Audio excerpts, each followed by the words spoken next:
Hello friends, welcome to my channel. இன்றைக்கி இந்த வீடியோவில் எதை பற்றி பார்க்க போகிறோம் அப்படின்னா அதாவது தமிழ் புதல்வன் அப்படிங்கிற ஒரு புதிய திட்டம் அறிமுகப்படுத்தி இருக்காங்க. ஸோ அந்த திட்டம் எப்படி யார் யாருக்கெல்லாம் எலிஜிபிலிட்டி அப்படிங்கிறத தான் பார்க்க போகிறோம். ஸோ வீடியோவுக்கு போகிறதுக்கு முன்னாடி நம்ம சேனலை சப்ஸ்கிரைப் பண்ணாதவங்க சப்ஸ்கிரைப் பண்ணிக்கோங்க. அப்போனா தான் நம்ம போடுற யூஸ்ஃபுல்லான வீடியோஸ் உடனே உங்களுக்கு வரும்.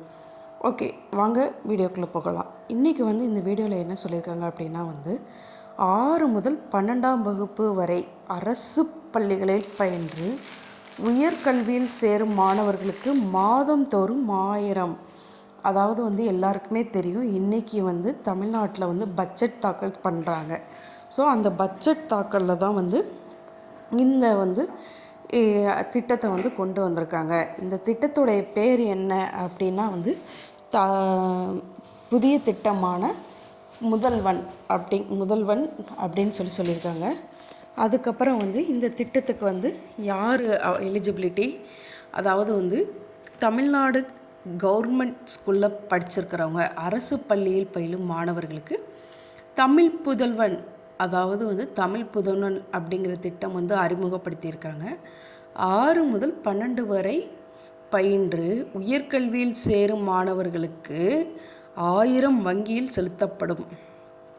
இத்திட்டத்திற்கு ரூபாய் 360 கோடி நிதி ஒதுக்கீடு செஞ்சுருக்காங்க.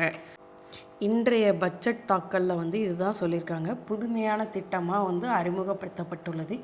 இனிமேல் தான் இது நடைமுறைக்கு வர உள்ளது.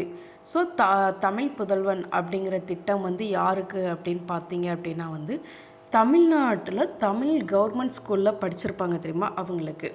ஸோ இந்த திட்டத்தில் 12ஆம் வகுப்பு வரை படித்தவங்க தமிழ் வழியை பயின்றிருப்பாங்கள்ல, அவங்களுக்கு கல்லூரி செல்லும் 3 லட்சம் மாணவர்களின் வங்கி கணக்கில் மாதம் 1000 ரூபாய் செலுத்தப்படும் அப்படின்னு சொல்லியிருக்காங்க.